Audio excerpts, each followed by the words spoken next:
18절 말씀이 되겠습니다. 마태복음 2장 13절로 18절 말씀.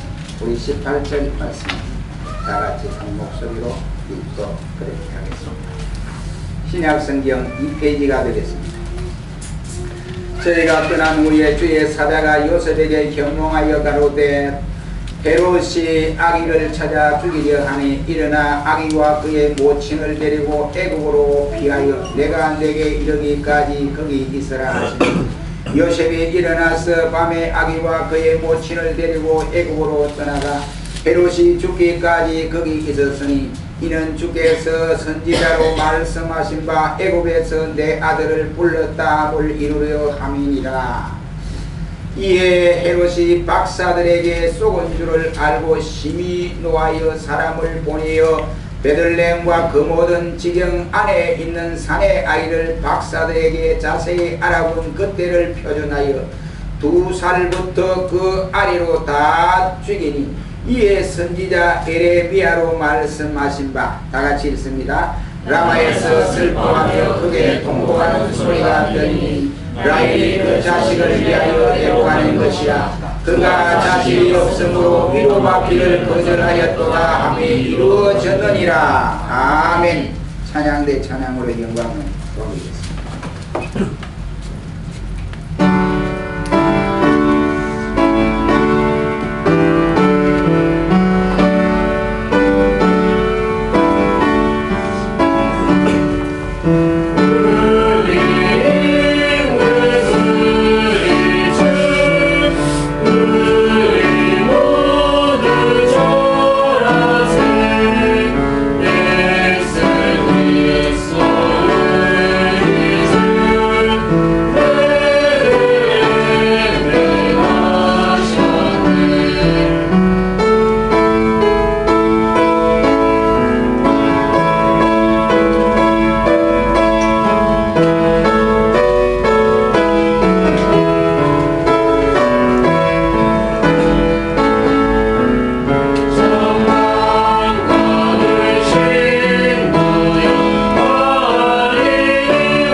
감사합니다. 오늘 봉독한 본문 말씀을 통해서 피로써 맞은 성탄이라는 말씀으로 오늘은 제목 설교를 이렇게 하려고 합니다. 그래서 이 본문의 말씀을 통해서 피로써 맞은 성탄이라는 말씀으로 잠시 은혜를 받기를 원합니다. 기독교에 있어서 성탄절이라고 하면 여러 절기들 가운데 가장 대절기다라고 할 수 있는 일입니다.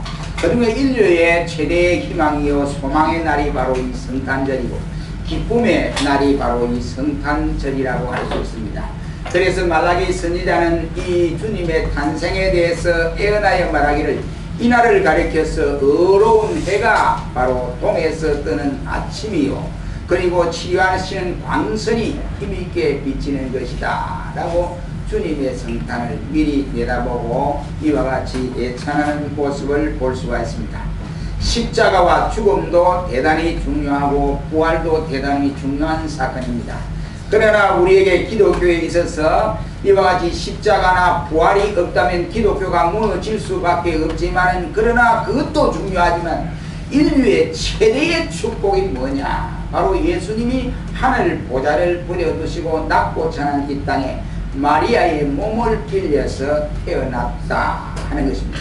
예수님의 성탄이 없었다면 십자가와 부활도 이룰 수가 없는 사건이 된다 이런 말입니다. 그러니 이 예수님의 이 태어나신 이 성탄은 가장 귀한 절기 중에 절기요 가장 축복해야 할 이날이다 이런 말입니다. 그런데 오늘의 이력에서 보면 점점 이 성탄절이 세속화가 되어져 가고 있고 북미 각국의 교회에서도 보면 대표적인 일들이 곳곳에서 드러나는 모습들을 볼 수가 있습니다. 이날만은 이와 같이 축제일로 저들이 분위기가 바뀌어져 가고 있습니다. 교회를 잘 나오지 않는 사람들도 이날에는 외국에는 이와 같이 새로운 옷을 갈아입고 교회의 성탄절 예배에 함께 참여하는 이러한 경우들이 많이 있다고 들어갑니다. 아무튼 이와 같이 성탄절이 우리 첫 번째 마리아는 첫 번째 성탄절과 오늘의 2000년이 흘러서 오늘에 맞는 이 성탄절과는 좀 차이가 있지 않을까 이렇게 생각을 합니다. 아무튼 이 성탄절을 통해서 하나의 기회를 잡으려고 하는 기업인들이 있는가 하면 이와 같이 이 성탄절날에 우리가 먹고 마시고 놀자 해서 쾌락을 즐기는 사람들도 없지 않아 있습니다. 물론 교회들까지도 일반 사회에서 이와 같이 말하는 것처럼 이렇게 되지는 않지만 그러나 성탄의 본래 정신을 망각하여 점점 그 정신이 사라지는 이러한 경우들을 우리가 보고 안타깝게 느낄 정도인 것을 알 수 있는 사실입니다. 매스컴에 보니까 아이들이 이 성탄 이브날 저들이 이제 데이트하기로 딱 마음을 먹고 이렇게 했는데 그날 그날 밤에 우리가 온라이트를 하자 이렇게 했는데 부모들이 그만 한쪽 아이들을 안 보내주므로 그것이 무산됐다 이런 것도 있어요. 그러니까 또 그렇게 온라이트를 한 사람들도 있고요. 근데 오늘 새벽 기도를 가다 보니까 왔다 가는데 보니까 아이들이 이와 같이 뭉쳐서 있는 아이들도 있더라고요. 저놈들이 밤새도록 저렇게 놀라고 했구나. 예수님은 다행인데 예수 모처이면 저들이 부어나겠어요. 마셔라 또 부어라 이랬을 거 아니에요. 그러니 참 이 성탄절이 진짜 우리가 축하를 하고 영광을 돌려야 이 날이 점점 이렇게 퇴색해 가고 있다 하는 모습을 볼 수 있습니다. 오늘의 교회가 서민적인 크리스마스에서 점차 기독적이고 사치하기 때문에 비천한 자와 정령 눌린 자와 병든 자를 위해서 오셨던 크리스마스는 점점 이와 같이 거리가 점점 멀어지는 것 같은 이러한 느낌마저 우리에게 들기도 합니다. 그러나 인류의 최다의 희망이 되는 첫 번째 크리스마스는 오늘 본문에 나타난 대로 베들레헴과 주변 모든 지방의 어린이들의 피가 범벅이 되었다는 사실입니다. 그의 부모들이 그 아이의 죽은 시체를 안고 이와 같이 곳곳에서 울고짖는 곡성의 눈물로 베들레헴은 얼룩져 있었다 하는 것을 볼 수가 있습니다. 우리는 이 시간에 본문을 통해서 제목 설교를 하는데 우리 자신은 어떻게 가져야 할까 이러한 경점에서 이 시간에 피로서 맞는 성탄이란 말씀으로 잠시 은혜를 받기를 원합니다. 오늘 본문에 말씀드린 이것이 구체적으로 말씀을 하자면 로마의 가이사 황제가 파송한 헤롯이 유도의 분봉왕으로 이와 같이 재직을 하고 있을 당시입니다. 구약의 예언을 철떡같이 믿고 기다리던 유대인들에게는 다윗의 혈통에서 유대의 영웅인 바로 영웅적인 왕이 탄생할 것이라고 희망을 가지고 있었습니다. 유대 왕가에서는 항상 초긴장 상태에 있었다라고 할 수 있습니다. 그런데 나타나야 할 이 왕이 나타나지를 않습니다.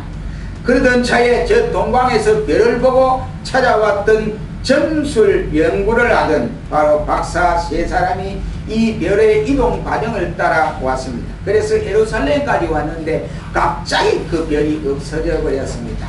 그래서 저들은 이제 당황한 가운데 유대인의 왕으로 나신 이는 적어도 왕궁에서 나지 않겠느냐. 그래서 저들이 헤롯궁에 들어가서 헤롯에게 물었습니다. 유대인으로 나신 왕이 어디 계십니까? 하니까 헤롯 자기가 왕인 줄 알았는데 또 왕이 있다는 거예요. 그래서 깜짝 놀랍니다. 그래요? 왕이 어떻게 났습니까? 이래놓고 그러면 당신이 왕을 찾거들랑 나에게도 이 이야기를 해주세요. 그러면 나도 그 왕에게 가서 경배를 해야 안 되겠습니까? 하고 박사들을 보냈습니다. 그 이후에 이제 이 헤롯이 비상사태가 되었습니다. 그래서 제사장이나 서기관들을 다 불러놓고 이제 이 일을 어찌면 좋겠느냐. 유대인의 왕으로 태어났다고 했는데 유대인의 왕이 대간절 어디에서 태어났느냐 알아보라 했습니다. 저들 서기관과 바리새인들은 성경에 대해서는 아주 박사들. 그래서 스가랴서나 이사야서를 다 드리고 유대 땅 베들레헴이다 라고 이와 같이 말을 하고 있습니다. 그래서 헤롯이 가만히 생각을 합니다. 이 유대 총독은, 유대 왕은 내 혼자뿐인데 또 왕이 났다는 말이냐. 그럼 안 되지. 그럼 그 왕을 죽여야 된다 생각을 하고 박사들이 말한 그때를 통해서 2살 박이 밑에 남자아이는 처참하게 죽이는 이러한 살인의 비극이 베들레헴 땅에서 벌어지게 되었던 것입니다. 아이로부터 바로 2살 난 남자아이 그 아래로부터 난 아이들은 모조리 죽이는 잔악성이 베들레헴에서 일어나게 됐습니다.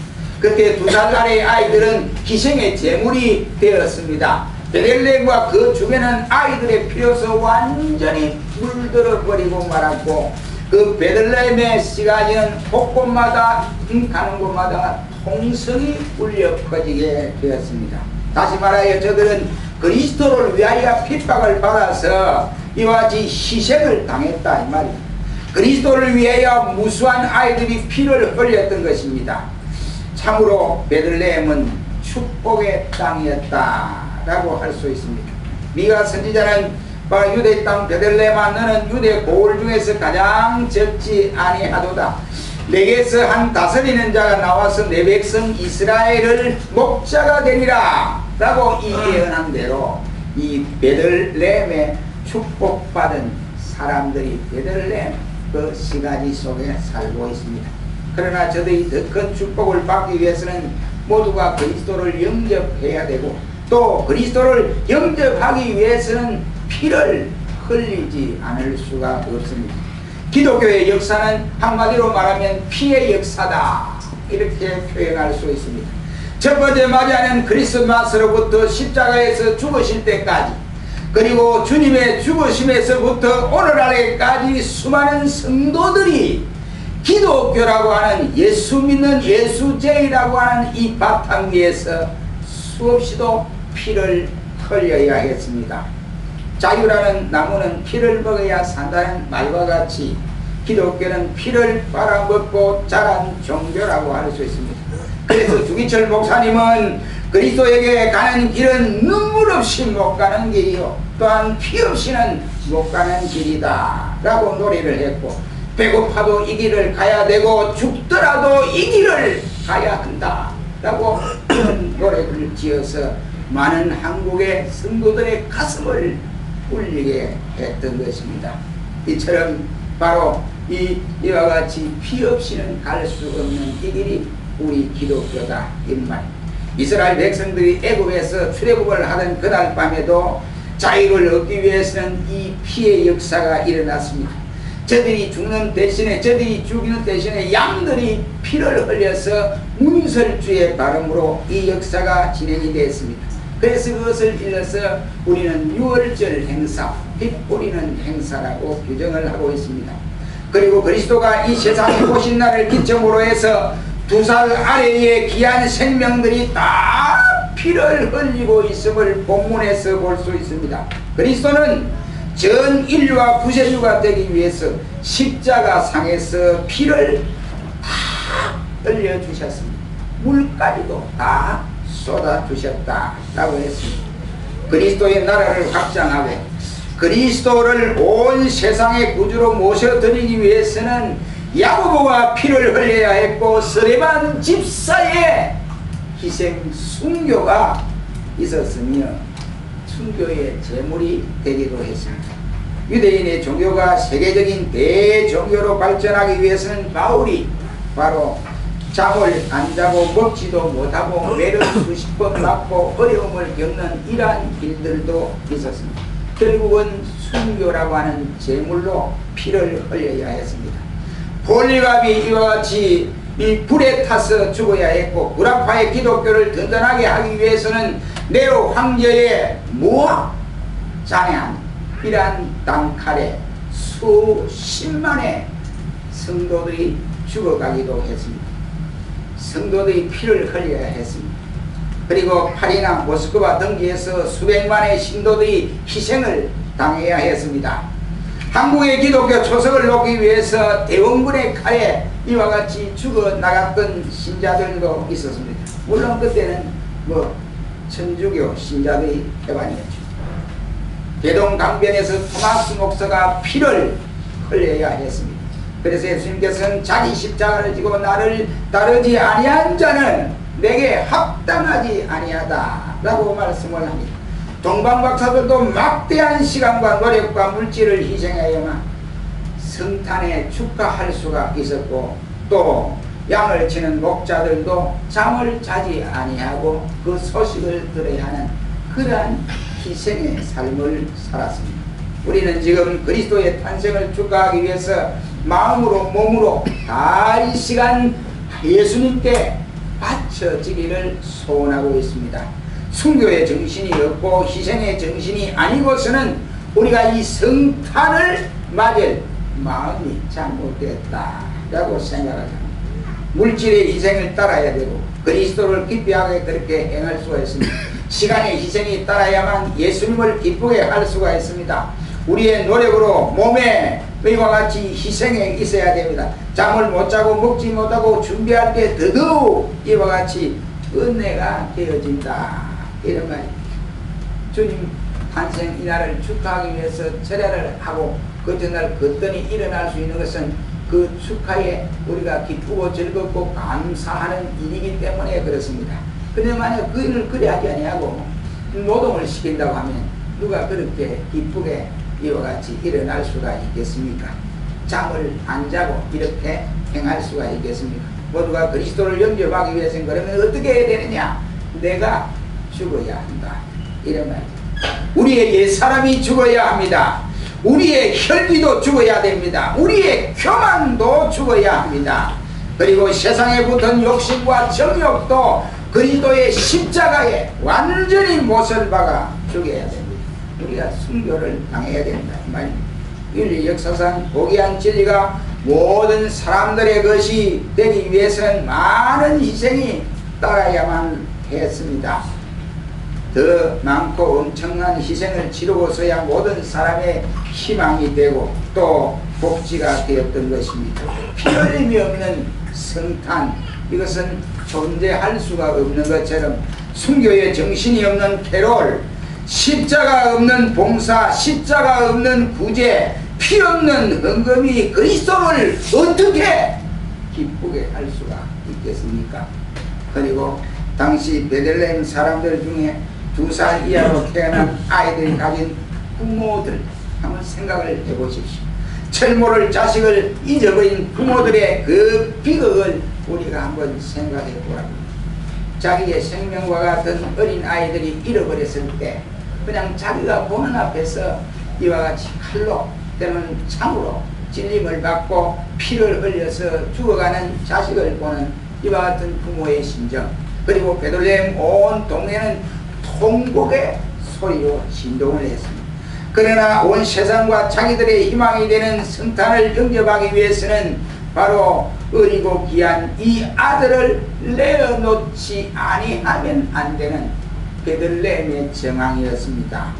여러분, 그리스도를 위하고 만인류의 구세주 때문에 당하는 이 슬픔이기 때문에 그들의 슬픔이야말로 참으로 복된 예곡이 아닐 수 없습니다.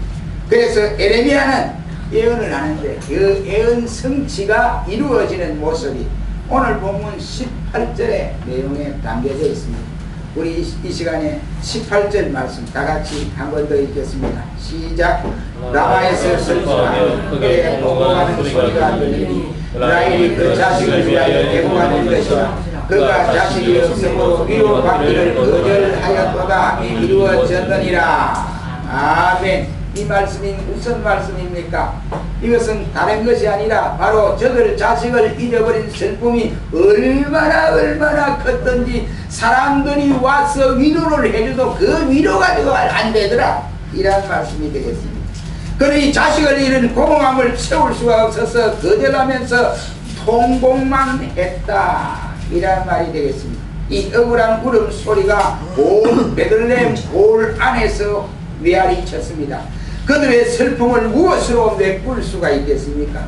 그들의 이와 같은 가정의 원한을 무엇으로 갚으며 풀어줄 수가 있겠습니까? 그들의 허전하고 괴로운 마음을 무엇으로 달래줄 수가 있겠습니까? 아이를 잊어버린 부모의 그 심정, 동생을 잊어버린 형의 그 아픈 마음, 이 가슴을 어떻게 치료할 수가 있겠습니까? 양약이 있습니까? 곧 성탄의 사건 밖에는 다른 방법이 없습니다. 오직 오신 아기 예수, 그들의 심령 속에 모실 때 치료하는 광선이 저들을 치료시켜 주실 것입니다. 아픈 부분마다 치료하는 광선이 비침으로 저들에게 소망을 가지게 하고 저들에게 이와 같이 안위함을 얻게 하고 평안함을 누릴 수 있게 만드는 것입니다. 저들의 곡성을 잔잔케 할 이유는 오직 예수 그리스도 한 분밖에 없습니다. 저들의 눈물을 씻어주시고 닦아주실 일은 오직 베들레헴 말구유에서 태어나신 아기 예수 그리스도밖에는 없다, 이런 말. 영원한 비극을 몰아세우기 위해서는 잠시의 비극을 맛볼 수밖에 없었습니다. 오래 바라던 메시아를 영접하기 위해서는 가장 소중하다고 아끼며 사랑하는 사람을 저는 가정마다, 아기를 둔 가정마다 2살배기 남자아이가 있는 가정에는 이러한 일들을 경험해야 했습니다. 마음의 그리스도를 영접하기 위해서는 베들레헴 사람들의 마음이 텅텅 비어야만 했다, 이런 말입니다. 영원한 소망이 되시는 그리스도를 얻기 위해서는 안개처럼 허망한 것을 그림자에 불과한 자식 이런 비극에 이와 같이 버리고 그리스도를 통해서 저들에게 위로를 찾고 소망을 찾아야 유익합니다. 사랑하는 성도 여러분, 가장 소중한 것을 잊어버려 본 분이 계십니까? 저는 지난 주일 제 장조카가 결혼식을 했습니다. 저는 이제 주일날은 아예 우리는 그걸 가정 선포를 했지. 주일날 행사하는 것은 절대로 나는 갈 수 없다. 아예 그래 알고 있어요. 그래서 동생이 전화 와서 형님 예식을 해야 되겠는데 형님 참석하기 위해서는 토요일로 할까요? 토요일로 해라. 그럼 내가 한마디하고 내가 참석하면 되겠어. 그런데 이제 저쪽 상대방을 또 배려를 해야 되니까 아이고 형 인원을 해보니까 그쪽에는 토요일 도저히 시간이 안 되고 저들 말로 일요일밖에 안 된다. 그래 알 수 없어. 그러면 너 뒤에 결혼하고 내가 부적을 하마 그랬는데 이 사정을 뭐 집사람이 좀 이렇게 동생들한테 이야기를 한 것 같습니다. 그러니까 이제 전세금과 사기당하고 뭐 있어요. 근데 결혼식을 마치고 동생이 전화를 했어. 형님 어찌 그랬습니까? 뭐 살다 보면 그럴 수도 있고 또 이럴 수도 있지 않냐.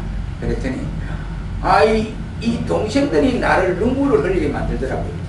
그래서 왜 너희들이 나를 눈물을 흘리게 만드느냐 했더니 그래 형님 어쩌더니 우리가 어려울 때 서로 마음이 같이 하고 이렇게 하는 것이 형제가 아닙니까? 우리 고맙다고 이렇게 하고 서로 그렇게 전화를 하는데, 그러면서 마음이 짠짠해 지금까지.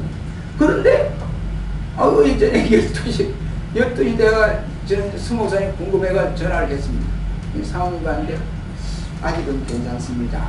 그 제 마음이 하나님이 자식들을 마지막에 보고 하시는가 보다 이렇게 생각하고, 누구 했어? 이 잠이 잠깐 들었다 깨고 잠이 잠깐 들었다 깨고 또 살아계셔서 같이 이야기하시던 그 모습이 생각하고, 목사님 치료 다 받고 나서 저 오리고기 먹으러 갑시다. 그 소리가 쨍쨍한 거예요.